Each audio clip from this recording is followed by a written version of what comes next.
en su preocupación por nosotros permanentemente. Y también bendigo la iglesia de Santiago del Estero, que aunque estamos aquí, no nos podemos ver. Así que es un placer de que ustedes me puedan ver a mí. Un mensaje que está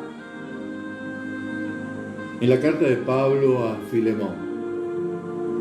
Y este mensaje es bastante particular, es una carta muy especial, muy agradable, muy exquisita. Y de alguna manera Pablo en esta carta evidencia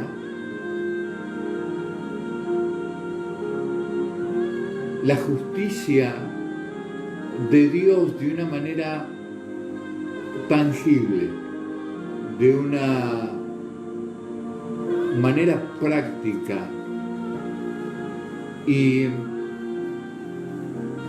la justicia de Dios es el corazón del Evangelio de Jesucristo, proclamado por Pablo. Y entendamos, Pablo era un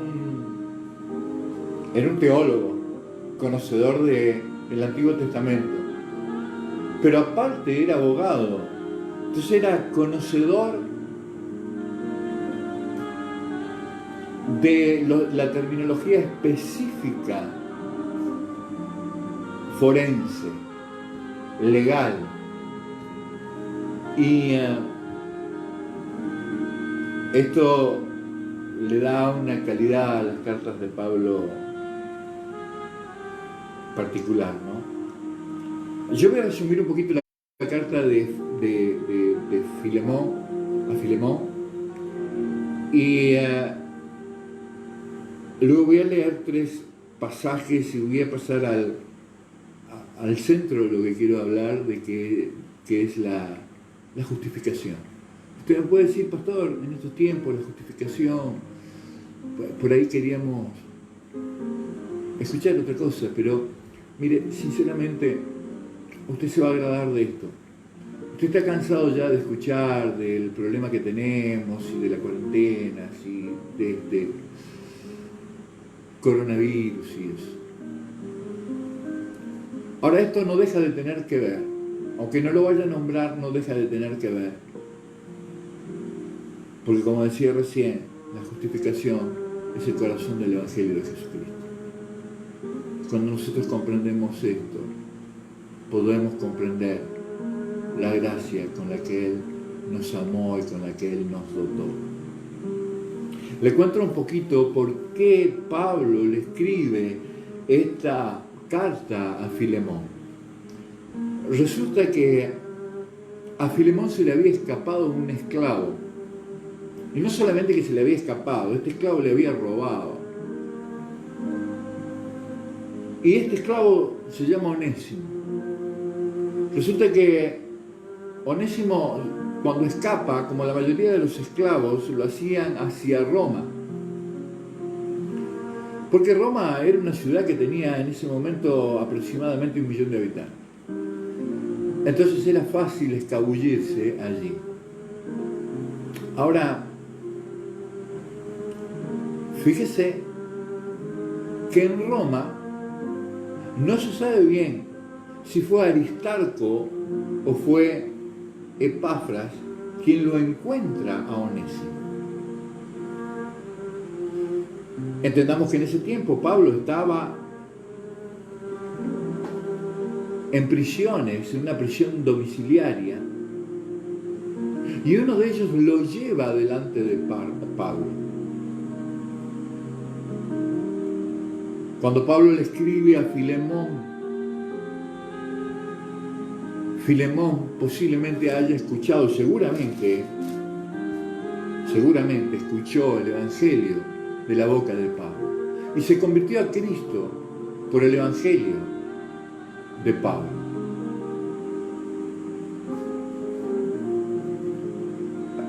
Meditando un poquito en esta palabra, pienso que por ahí Hasta el mismo Filemón andaba dando vueltas, hasta el mismo Onésimo estaba dando vueltas ahí cuando Pablo visitaba la casa de Filemón. Porque Pablo es claro cuando habla de que saluda a la casa de Filemón. Pero Onésimo no había despertado al Evangelio de Jesucristo, posiblemente en ese momento. No sé si ustedes se recuerdan cuando Pablo visitaba la casa de Lázaro y que María a sus pies escuchaba atentamente la palabra. Sin embargo, Marta iba y venía y en un momento se queja. Y el Señor reprende a Marta. Posiblemente Aristarco o Epafra lo vieron a Filemón y a Onésimo y lo reconocieron en Roma y se lo llevaron a Pablo. Onésimo se ve en la obligación de confesarle a Pablo lo que había hecho. Y lo que hizo fue engañar a su amo, huir de su amo, robarle a su amo. Esto me hace pensar también que podría haberle mentido, podría haberle dicho a Filemón, voy a ir hasta la ciudad de Colosas, que era donde vivía Filemón, a hacer tal o cual cosa, y se escapó llevándose pertenencias de Filemón, seguramente para poder venderlas y tirar algún tiempo, ¿no? Ladrón, mentiroso, posiblemente rebelde, posiblemente el trato que haya tenido con Filemón era de rebeldía, era ya de no soportar su situación. Claro, ¿quién soportaría estar esclavo, no?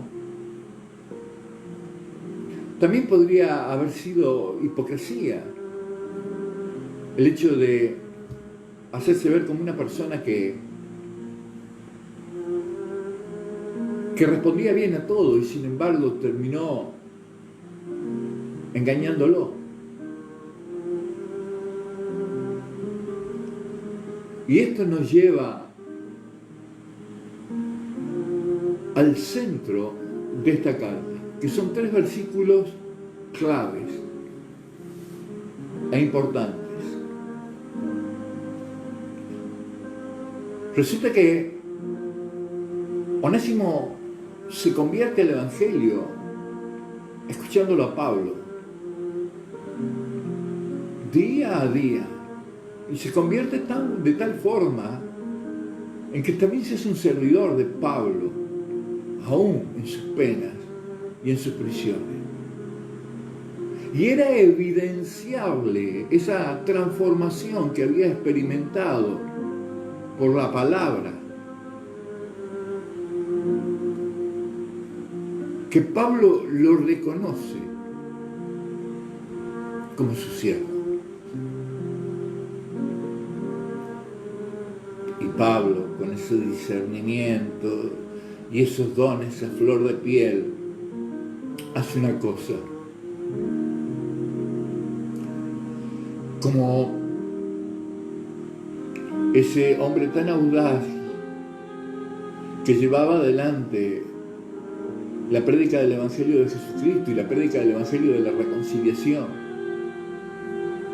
lo envía a Onésimo a la casa de Filemón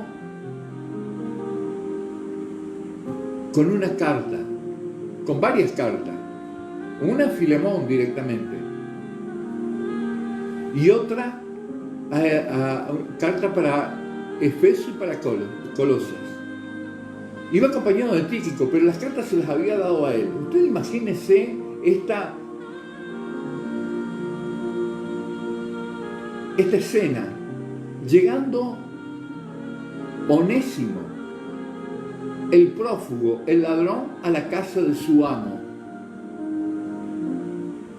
para entregarle una carta de Pablo.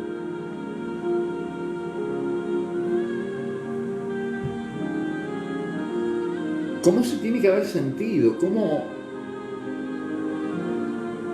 tiene que haber vivido ese momento? ¿Cuánta angustia, cuánta amargura, cuánta vergüenza, cuánto dolor por lo que había hecho? También me imagino el rostro adusto, duro de Filemón recibiendo esa carta y comenzándola a leer, una carta que no es muy larga. Pero cuando llega al versículo 17, la carta dice así: así que, si me tienes por compañero, recibidle como a mí mismo.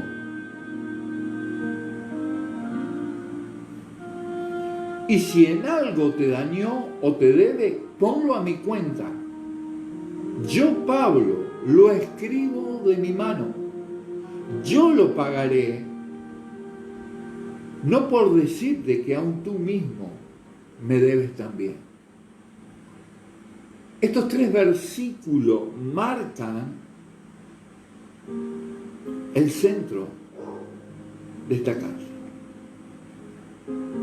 Marcan de alguna manera la justicia, la justificación práctica del evangelio que Pablo predicaba y que indudablemente Filemón entendía ya.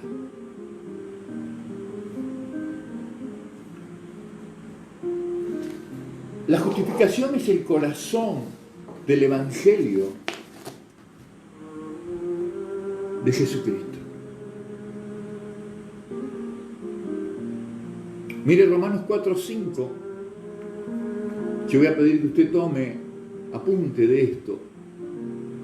Dice la palabra de Dios: mas el que no obra, sino que cree en aquel que justifica al impío, su fe le es contada por justicia. Y acá subraye la palabra contada. Y este es un versículo potente, es un versículo atrevido, es un versículo que tiene que haber chocado muchísimo en su momento a los judíos, sobre todo a los judaizantes. Tiene que haber chocado a aquellos que habían leído el Antiguo Testamento, porque es un versículo totalmente contradictorio a lo que Dios habla en su palabra en el Antiguo Testamento. Digo contradictorio y lo digo entre comillas. Es un versículo que genera tensión. Porque en esta tensión de ese versículo va a resplandecer la gloria del Evangelio. Cuando está hablando del impío, está hablando del impiadoso. El impiadoso es la persona que aborrece a Dios en todas sus formas habidas y por haber. El impiadoso es aquel rebelde, es aquel incrédulo, es aquella persona que ha cometido todos los actos más aborrecibles, no solamente en contra de Dios, sino también en contra del prójimo, porque indudablemente que cuando nosotros somos impiadosos, el pecado lo que viene a hacer es romper las relaciones de uno para con los otros. Cuando hablo de impiadoso, hablo de vos y hablo de mí. Y hablo de todos, porque la palabra de Dios dice: por cuanto todos pecaron, están destituidos de la gloria de Dios. Entonces no había justo ni aún uno sobre toda la tierra. Pero los que obraban creían en sus justicias por la obra de la ley.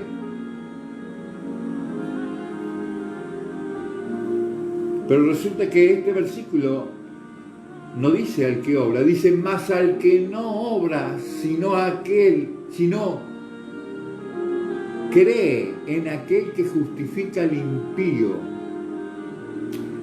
Voy a volver a leer. Mas el que no obra, sino cree en aquel que justifica al impío, su fe le es contada por justicia. Entonces aquí las obras se están quedando de lado y comienza a resplandecer la justicia del Evangelio de Dios y del Evangelio de Jesucristo. El que no obra es justamente el impío. Y qué duro que es reconocer para nosotros esta condición.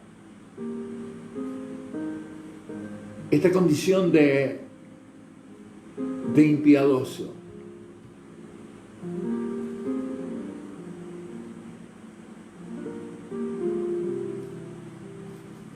Estaba meditando y sigo meditando, y hay una autonomía ideológica personal al que nos vuelve en contra de Dios. Esta autonomía es nuestra propia ley. La autonomía quiere decir que somos autónomos en nuestra manera de pensar, nuestra propia ley, nuestra propia ideología. ¿Sabe una cosa? Dentro de las iglesias, aún dentro de las iglesias cristianas, no siempre se adora al Dios de la Biblia.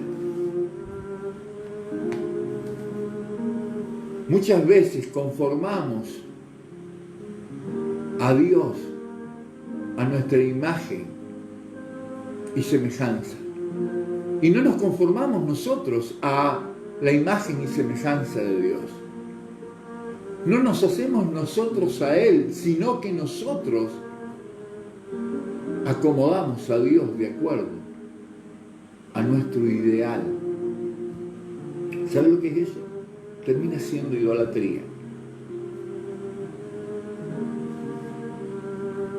Ahora, esto es paradójico porque todo sistema legal del mundo tiende a justificar al justo y condenar al impío.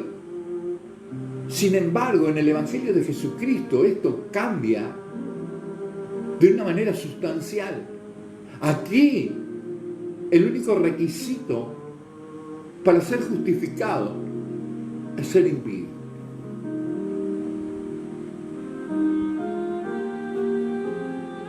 Miren, en Isaías 5:22 dice: ay de los que son valientes para beber vino y hombres fuertes para mezclar bebida. Y fíjense en el 23, los que justifican al impío mediante cohecho y al justo quitan su derecho.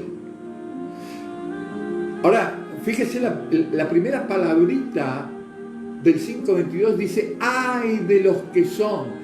Ay, ese ay es un ay de maldición, es un ay de beber la copa de la ira de Dios por hacer esto. Éxodo 23:7 dice: de palabra de mentira te alejarás y no matarás al inocente y justo, porque yo no justificaré al impío. Tremendo. Parece totalmente contradictorio. Y dice Proverbios 17:15, el que justifica al impío y el que condena al justo, ambos son igualmente abominación a Jehová. ¿Cómo la palabra en el Antiguo Testamento me está diciendo una cosa y Pablo en su Evangelio me dice algo que aparentemente es contradictorio si no fuera por la palabra Evangelio? Porque la ley sin el Evangelio es legalismo. Pero el Evangelio sin ley es libertinaje y antinomianismo.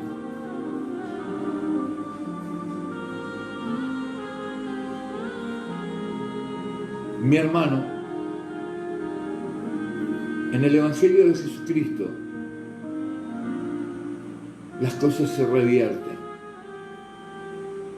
por el mismo Jesucristo.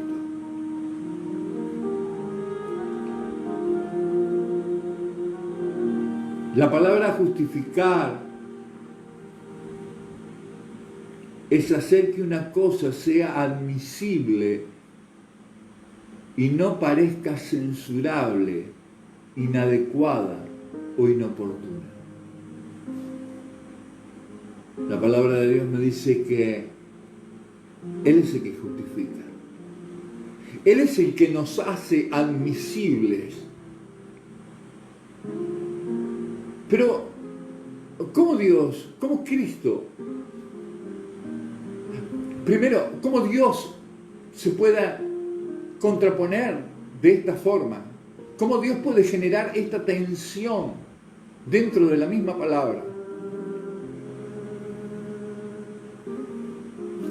Y la respuesta la encontramos en el Evangelio de Jesucristo. Porque Jesucristo es el que nos justifica a nosotros de nuestro pecado. De estas cosas que hablábamos antes, nuestra rebeldía, nuestro desamor, nuestra bronca, nuestro odio, nuestro aborrecer a Dios, nuestro no aceptar su palabra, ni aceptar todo el consejo de Dios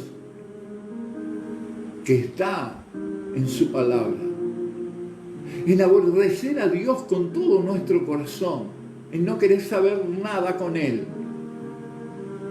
en tratar de justificarnos siempre en una conciencia apagada, en una conciencia ciega, en una conciencia oscura. Eso nos convierte en impiadosos.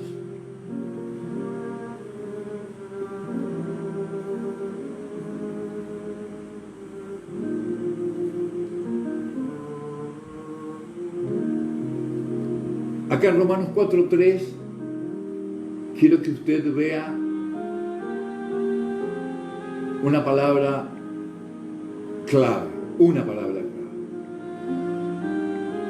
En Romanos 4:3 dice, porque, ¿qué dice la Escritura? Creyó Abraham a Dios y fue contado por justicia. Y acá la palabra es contado. Fue contado por justicia. Pero al que obra no se le cuenta el salario como gracia, sino como deuda. Está diciendo acá que si yo trabajo, indudablemente trabajo para recibir una paga, una recompensa por ese trabajo. Mas el que no obra, sino que cree en aquel que justifica al impío, su fe le es contada por justicia. Ahora, vuelve a decir acá, más el que no obra, el que justifica al impío. Justificar al impío es justificar al ladrón. Justificar al impío es justificar a un onésimo, a un hipócrita, a un ladrón, a un fugitivo, a un mentiroso. También podemos seguir con una lista interminable. A un borracho, a un mentiroso, a un drogadicto, a un blasfemo, a un adúltero, a un fornicario.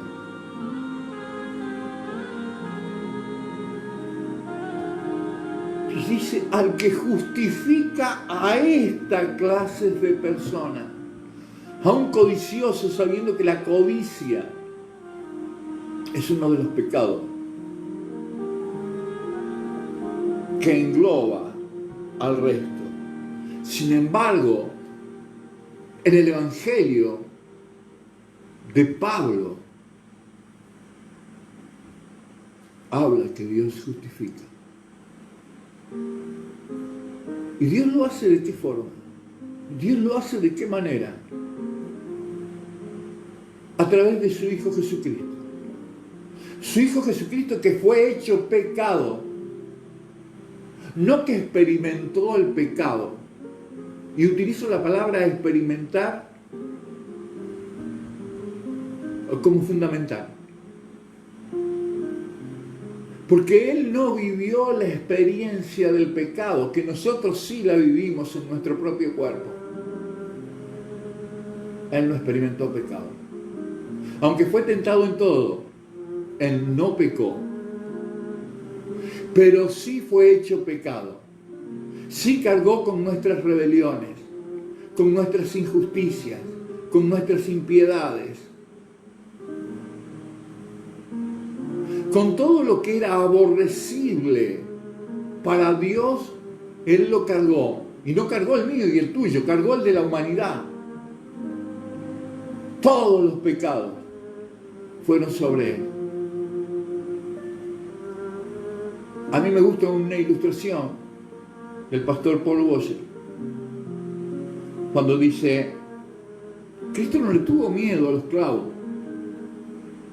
no le tuvo miedo a los latigazos, Cristo no le tuvo miedo a la corona de espinas, ni le tuvo miedo a cargar la cruz, ni le tuvo miedo a la lanza que le traspasó el costado. No. Cuando Cristo estaba orando en el Monte de los Olivos y le dijo al Señor, a su Padre, Padre, si es posible, pasa de mí esta copa, pero que no se haga en mí sino tu voluntad. Cuando Él está diciendo eso, Él sabía que iba a ser hecho pecado, y ser hecho pecado era ser desarraigado del Padre, desarraigado de su amor, desechado y aborrecido por el Padre por amor a ti, por amor a mí.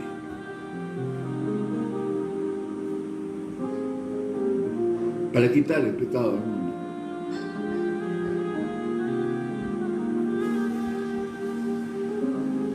Sin embargo, estuvo siempre dispuesto a hacer la voluntad de Dios.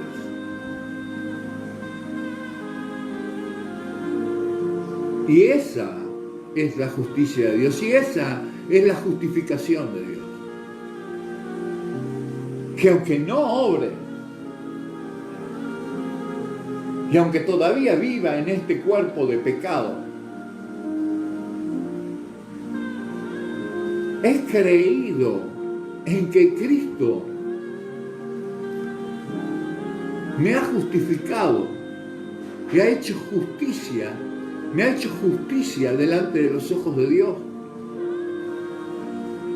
¿Sabe qué significa esto? Significa que Dios me ve como si yo nunca hubiera pecado. Que Dios me ve como si yo fuera su hijo. No su hijo yo, Horacio. No. Su hijo Cristo. El amor de Cristo y el perdón de Cristo es tan grande, es tan extraordinario, tan maravilloso, que no tiene memoria. Que cuando Cristo perdona, que cuando Dios perdona nuestros pecados, se olvida de ello.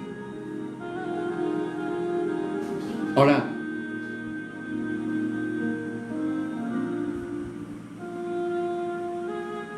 hay algo muy particular, que sin remordimiento, primero remordimiento, tomar conciencia de que verdaderamente somos pecadores y que verdaderamente el pecado opera en nosotros,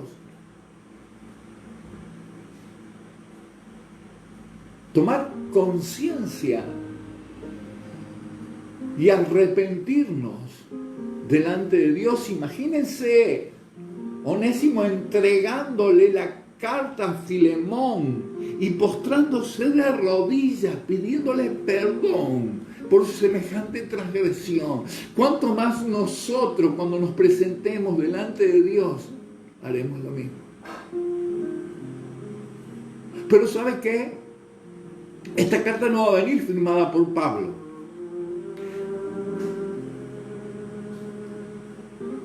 Nuestra carta va directamente firmada por Cristo. Y entonces comienza a asaltarnos. Y comienza a venir la luz sobre estos versículos. Así que, si me tienes por compañero, recíbele como a mí mismo. Filemón lo recibió como si hubiera recibido a Pablo. ¿Sabe una cosa? Cree en Jesucristo y serás salvo. Y cuando recibas, cuando Él te reciba, te recibirá como a Cristo. Eso es lo que me dice a mí, aquí la palabra. En el versículo 18 dice, y si en algo te he dañado o te debe, ponlo en mi cuenta. Y sigue diciendo en el 19, yo, Pablo, lo escribo de mi mano. Pablo solía dictar sus cartas. Sus ojos estaban dañados y solía dictar sus cartas, pero esta la escribió con su puño y letra. Nuestra carta está escrita con el puño y letra de Dios, de Cristo. Y la tinta es la sangre de Cristo derramada en la cruz del Calvario. Con esa carta iremos y nos presentaremos delante de Dios. Y dice, por no decirte aún, tú mismo me debes a mí. ¿Por qué? Porque Filemón había recibido el Evangelio de la boca de Pablo.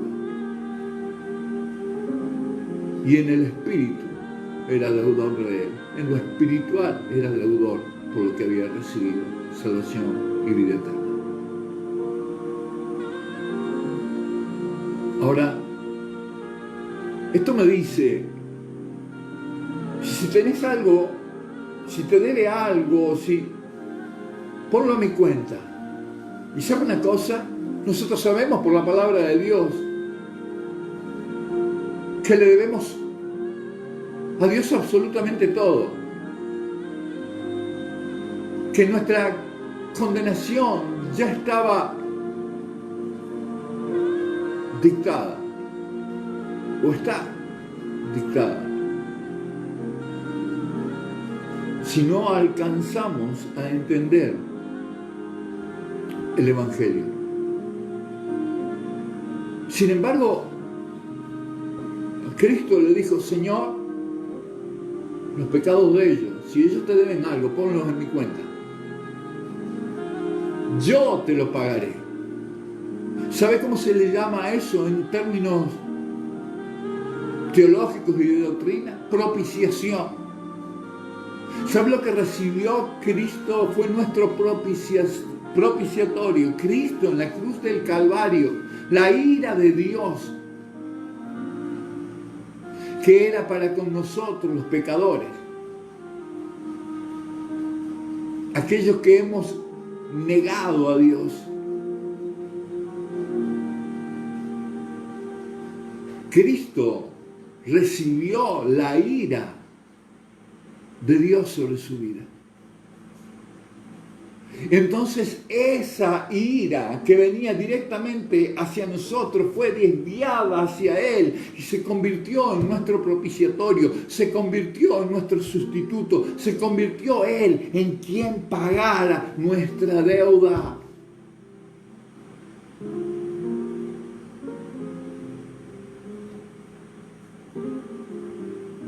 Dice la palabra en Romanos 4:8, bienaventurado el varón a quien el Señor no inculpa de pecado.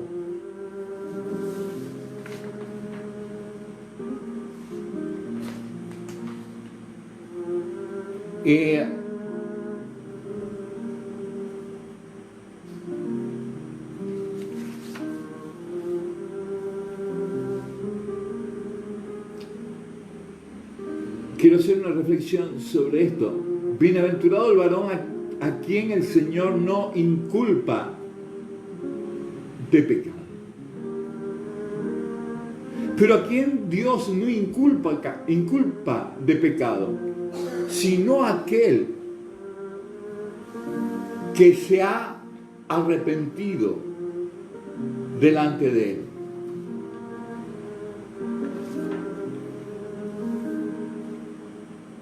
He perdido un poco el...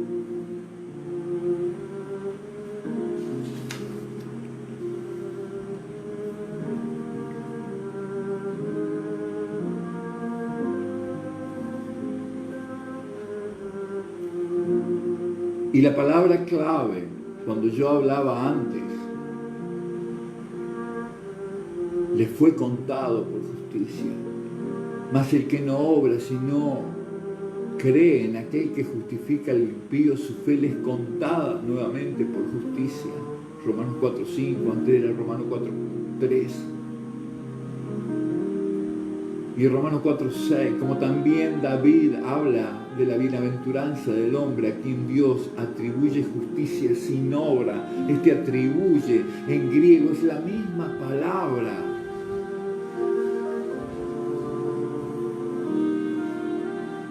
que contar.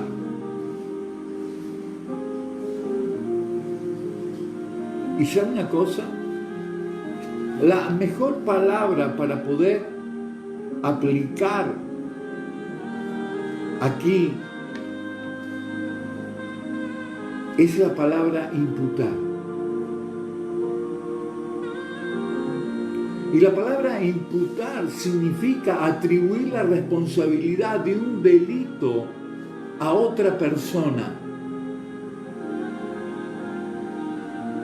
Así que, y esto puede tener dos connotaciones, ¿no? Y en este caso, atribuir la responsabilidad de un delito a otra persona. Dios atribuyó la responsabilidad del delito, de nuestros delitos, a Jesucristo. ¿Sabe? La palabra contar, atribuir, inculpar es igual a la de imputar.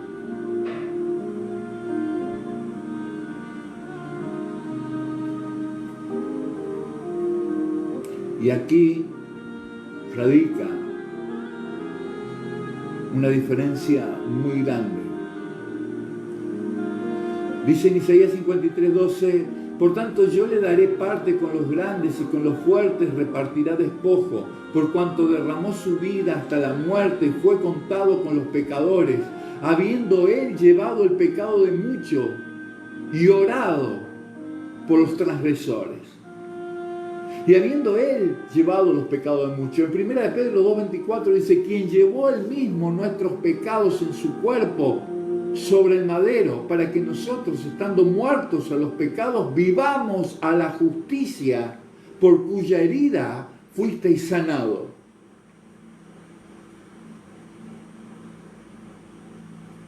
Esto es maravilloso. La culpa no fue sobre él. Ahora, también esta palabrita imputar en términos comerciales tiene otra connotación. Cuando se imputa un pago, cuando usted va a pagar parcialmente o totalmente una deuda, se lo imputan sobre su cuenta a favor para que su cuenta quede saldada.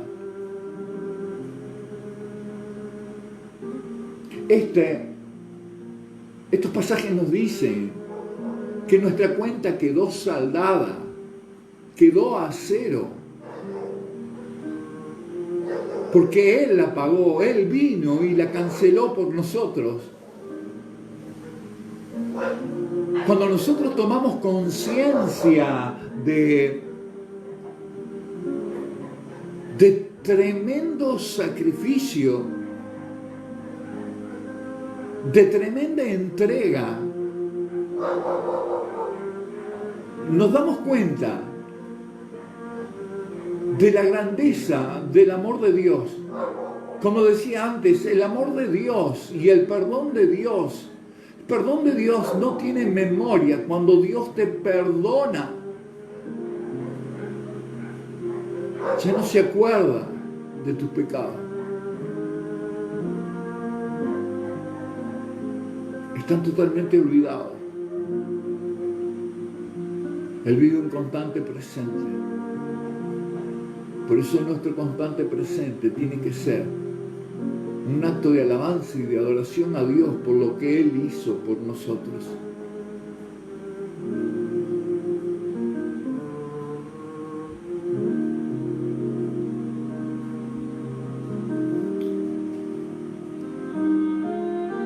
Reflexionemos un momento.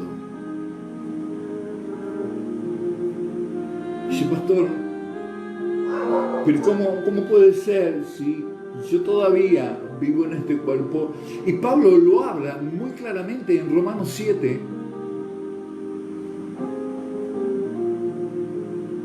Y hace un reconocimiento muy exacto de quién es Él y cuál es su esencia. Su esencia espiritual es la justicia de Cristo sobre su vida.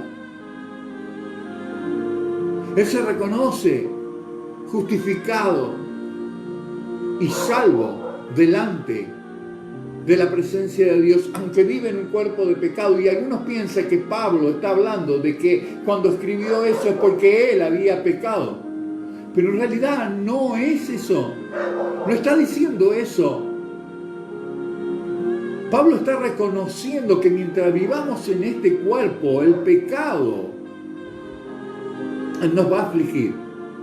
Y vuelvo a citar al pastor Paul Washer, y lo ejemplifica muy bien. Dice, imagínense que yo estoy en una conferencia, yo soy un teólogo, y al frente mío se siente una teóloga, las mesas están totalmente llenas, un bullicio bárbaro, y comenzamos a hablar de teología, pero no solamente de teología, sino también hablamos de tenis. A mí me gusta el tenis, a ella le gusta el tenis. Hablamos también de que nos gusta hacer el jardín en la casa y que es apasionada de las plantas, y bueno, yo también, y conversamos estas cosas. Entonces esta mujer me dice, pastor, ¿por qué nos vamos a tomar un café? Hay una confitería en la esquina que es bastante cálida y muy tranquila, donde hay poca gente. Entonces el pastor dice, ¿ustedes qué piensan? ¿Puedo ir o no puedo ir? Y yo he recibido algunas respuestas cuando hice esta pregunta en otras oportunidades. Y no, porque es un hombre casado y quedaría mal. Y yo le decía, pero va a tomar un café, nada más. Va a charlar un ratito, nada más. Y no, porque la gente lo va a ver y qué dirá la gente y esto. Pero tampoco es por eso. Y él da una respuesta muy exacta. Dice, porque reconozco el pecado que mora en mí. Mi hermano, no estamos luchando un 50 a un 50. El perro blanco y el perro negro. Eso no es así. Cristo murió en la cruz del Calvario, no para un 50%. Cristo murió para que nuestro pecado sea extirpado. ¿Sabe lo que es la gracia divina? La gracia divina no es solamente el perdón de los pecados, sino que también nuestro pecado sea quitado para que Dios no volver a verlo ahí. Pero no solamente eso. La gracia es el poder de Dios que Él nos da para no pecar. Él no murió un 50%. Él entregó toda su vida. Y es cierto que nosotros opera el pecado. Y es cierto que la palabra de Dios dice que el que no tiene pecado lo hace a Dios mentiroso. Pero la palabra de Dios dice también que si tenemos pecado, abogado tenemos en Cristo por el perdón de los pecados.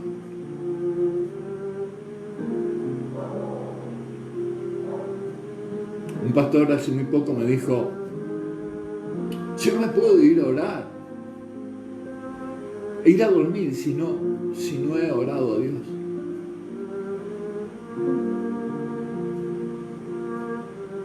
Y eso es de poner todo nuestro orgullo, toda nuestra vanidad del día, todos nuestros pecados, por hacer, por no hacer, por mirar o no mirar, por escuchar o no escuchar. Eso es reconocer el señorío de Cristo sobre nuestras vidas y confesarnos delante de Él como necesitado permanentemente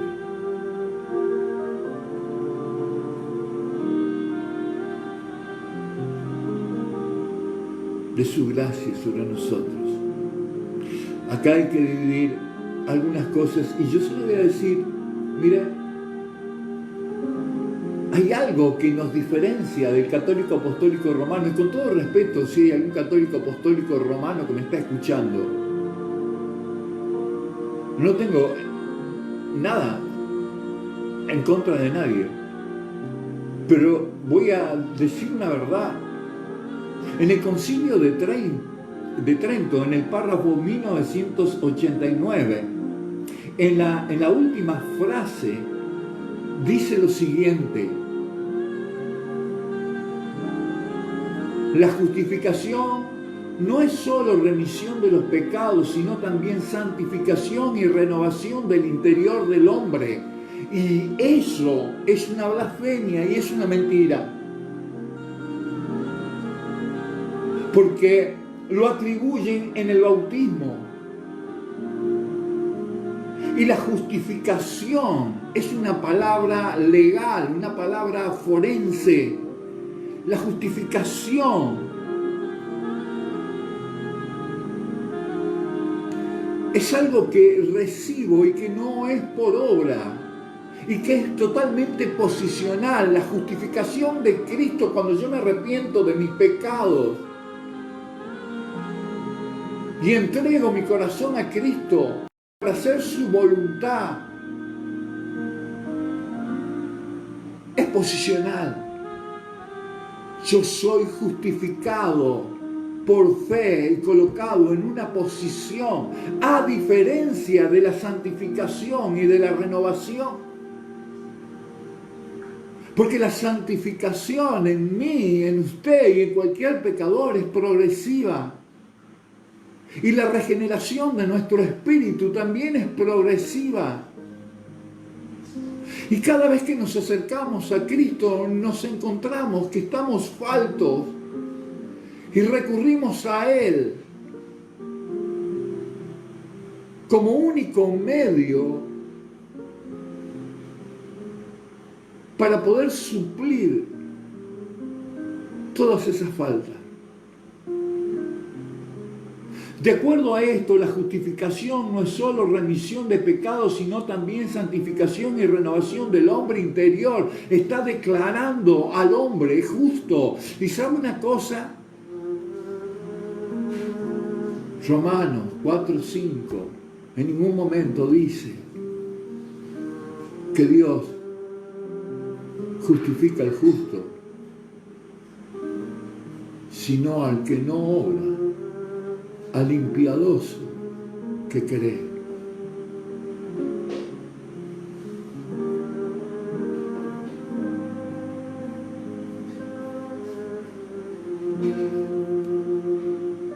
Pablo justificó a Onésimo, porque Onésimo, el tiempo que estuvo con Pablo,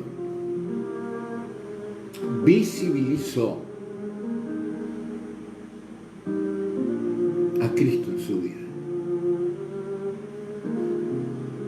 Pablo no hubiera justificado a un impío.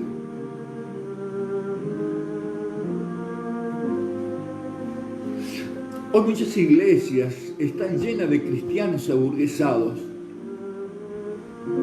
cristianos que solamente van a recibir y a recibir y a recibir y permanente van buscando el perdón de Dios, pero no que Dios quite su pecado, porque son dos cosas diferentes.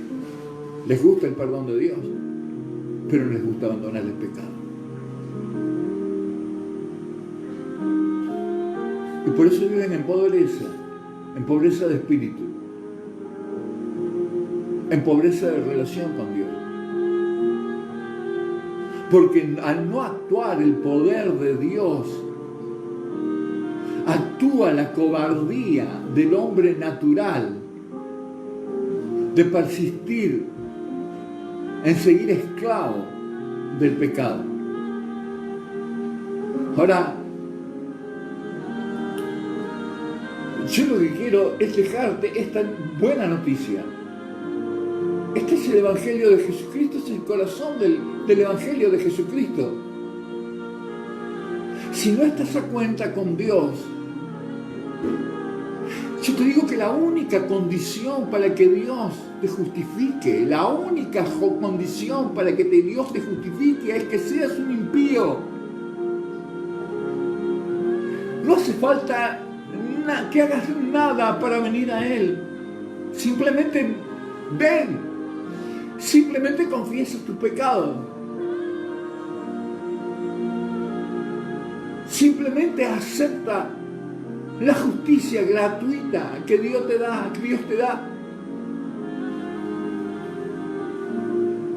Y esto te lo digo al estilo de súplica. Entrégate a Él.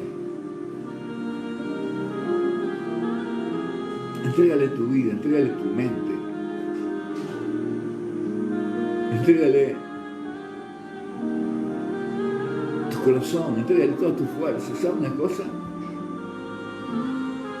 Cuando Dios ve a un hombre o a una mujer justificada, Dios está diciendo: este me amó toda la vida con un amor perfecto. ¿Por qué? Porque ve en nosotros a Cristo. Mi hermano, no sé qué nos puede quitar la vida. Sabemos que nuestra vida está en las manos de Dios. Sabemos que el tiempo y la hora están en sus manos. No sabemos si es esta peste. Lo único que sabemos es que un día nos vamos a tener que presentar con nuestra casa delante de Él.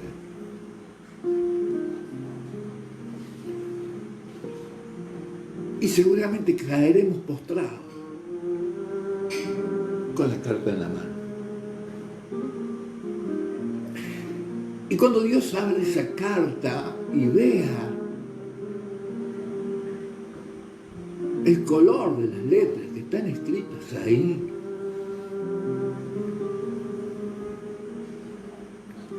te va a levantar y con un fuerte abrazo te va a decir: ven y entra al reposo de tu Dios. Se va a terminar el dolor, se va a terminar la angustia, se van a terminar las pestes, se va a terminar el pecado que mora en nuestro cuerpo. Y habitaremos con Cristo reposadamente y para siempre. Querida iglesia, queridos amigos que por ahí han escuchado este mensaje, les ruego, les imploro, busquen a Cristo antes que sea demasiado tarde.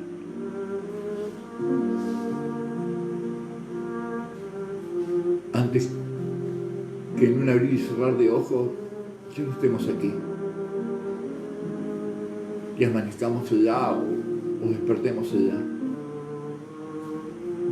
La intención de esta palabra es despertar al pecador que está dormido y decirle: hay esperanza para tu vida. Todavía hay esperanza para tu vida. No te dejes vencer.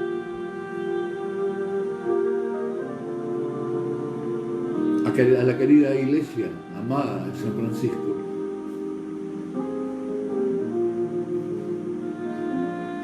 todas mis bendiciones.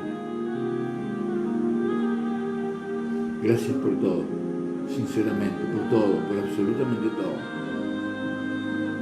Por todo lo que me dieron antes, por todo lo que aprendí junto a ustedes.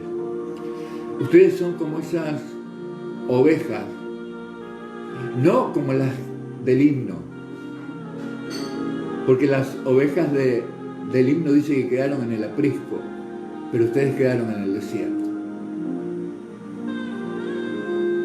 Pero no quedaron sin pastores. Hay un grupo de guerreros ahí, custodiándolos, guardándolos.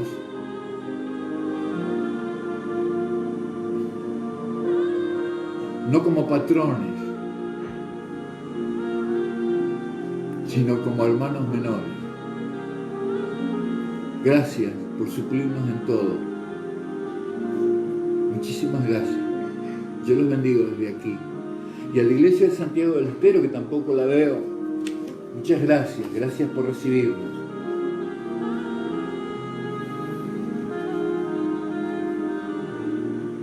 Gracias por atendernos. Gracias por seguir escuchando.